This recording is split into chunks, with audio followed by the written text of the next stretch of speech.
I feel like every Warrior Cats fan can agree that Spottedleaf's Heart is a shitty book. Not only was it unnecessary, Spottedleaf is an awfully weird character out of a novella, it was also morally unjust and dealt badly with uncomfortable subjects. A large number of fan clanners have elected to pretend the book and its events just didn't even happen. This means that everything Thistleclaw did never occurred, leaving him the pure character that he was before. Before the release of Spottedleaf's Heart, Thistleclaw was usually characterized in AMVs such as Spectral Pastel's Thistle and Weeds map as misguided and not mean to do any harm at all, and somehow ending up in the Dark Forest despite all that. Only, was Thistleclaw really as pure as people thought he was in the books preceding Spottedleaf's Heart? Or was he always a conniving evil cat? Before we get started, if you are new to this channel, please think about subscribing. I regularly post Wings of Fire and Warrior Cats content, so you'll never be bored. And to my current subscribers, thank you so much for supporting me. Let's get started with his first appearance in Blue Star's Prophecy. As a kid, Thistleclaw is shown to be interested in battles more than hunting, or the morals of a warrior. He is shown to be heavily interested in Snowfur, and she also has feelings for him, even that young. They train together despite the 2-moon age gap, which means that she became an apprentice before him. As she learned new moves, Thistleclaw learned them as well from her. This is a sign of his early forming ideology that he has. He believes cats of all ages should fight and in survival of the fittest. Thistleclaw, surprisingly, is leading by example and isn't just preaching but not practicing. I feel like in the fandom there's a misconception that Snowfur is an uwu princess with a soft personality. However, this is the exact opposite of how she is in the books.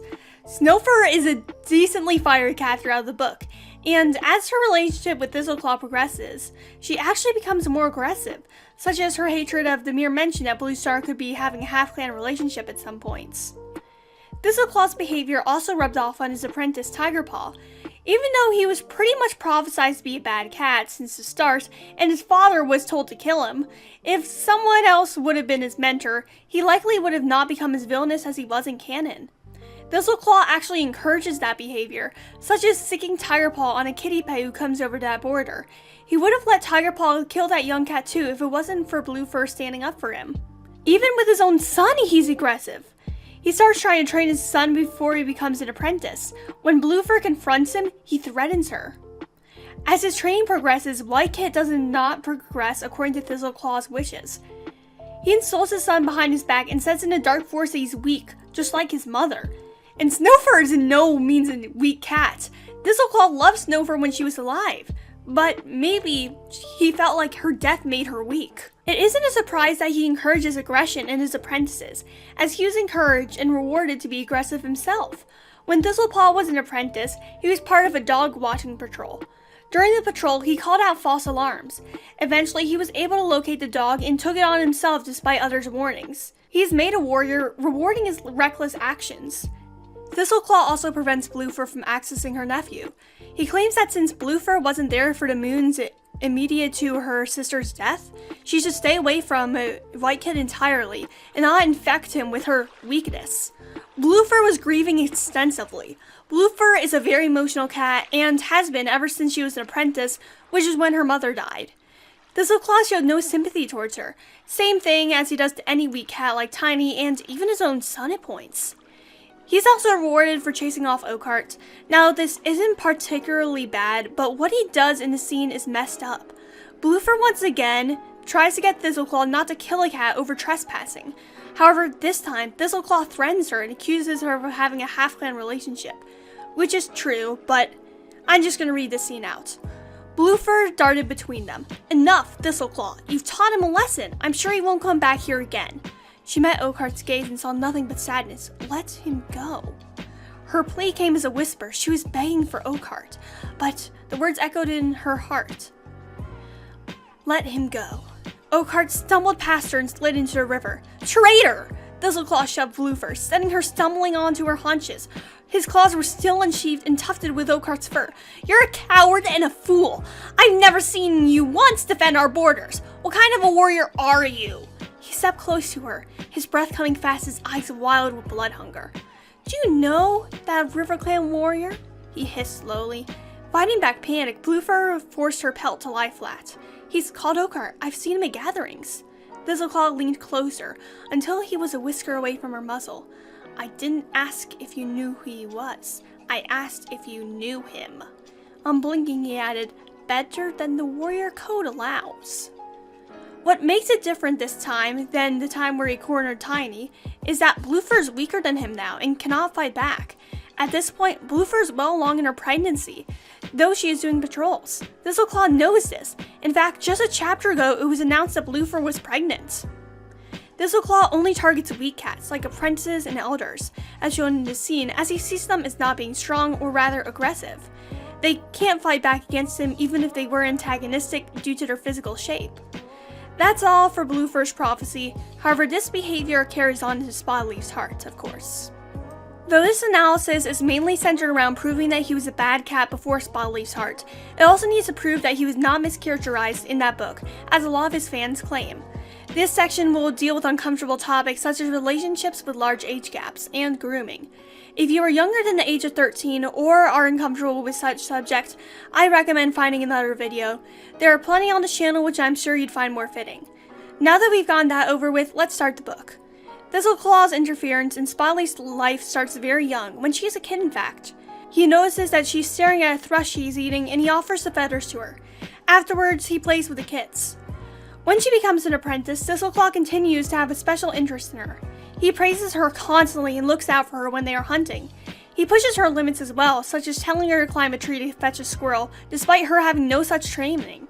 When she falls from the tree, he blames it on her mentor, Thrushpelt. This is an example of a method used in grooming where they push the boundaries of the victim to work their way up to something bigger. Thistleclaw clearly knew that she wasn't trained in climbing trees, but he told her to do so anyways just to see how much sway he had over her. His compliments of her being a good hunter for age plus the feather is an example of love bombing where an abuser uses affection and restrictions of it to control their victim. As an apprentice, Spottedpaw will likely want compliments for a well-respected warrior in the clan, and Thistleclaw utilizes it to his advantage. After the incident with Tiny, soon to be Scourge, Thistleclaw brags about his actions. However, Spottedpaw is rightfully horrified. Realizing that he was now an asshole in her eyes, Thistleclaw goes to apologize to her and promises to show her something. That night, the two visit the Dark Forest. Spottedpaw is obviously disapproving, but Thistleclaw says this will help her be a better warrior. Thistleclaw is showing the same traits he did with his son and his apprentice when he wanted them to be better warriors, and so he encouraged them to be aggressive. However, it isn't working very well on Spottedpaw. The next day, Thistleclaw invites Spottedpaw to train with him, Whitepaw, and Tigerpaw. Spottedpaw tells him to quit the Dark Forest, but he says he would do anything for his clan. However, he also says that he would do anything for her. For anyone who's still in denial about it, this relationship is not a mentor and apprentice one, where he views her as a daughter similar to how he likely views Tigerpaw as a son, as Tigerpaw was abandoned by his father. Thrushpelt is her mentor and she has parents around. This is a romantic relationship. He is actually contacting her in the scene where the only cats who are around are ones under his influence as a mentor and a parent. If Spottedpaw refused, Thistleclaw may send Tigerpaw after her. This is not healthy between any partners. Even if Spottedpaw was an adult at this point, it would still be incredibly toxic. However, she isn't, and Thistleclaw has been grooming her ever since she was around 2 moons old when he first gave her that red feather, and he decided to target her. Thistleclaw grooms Spottedpaw in 2 ways. The first way is the ultra macho warrior training that he used on Tigerpaw and Whitepaw, and the second one is the romantic grooming showed in the boundary pushing and the love bombing. Despite all this, Spottedpaw breaks away. However, she doesn't want to continue training as becoming a warrior is a lot of bad memories, and she becomes a medicine cat instead to get away from those bad memories.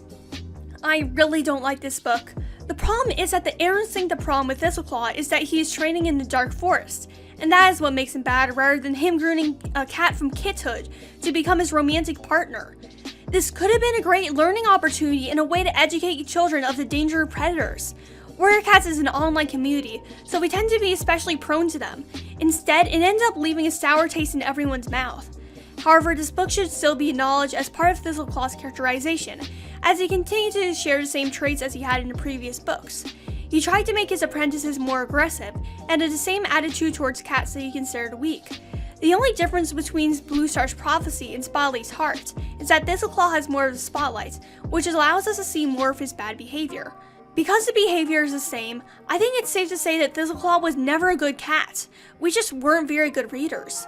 A lot of people were young when they last read the books.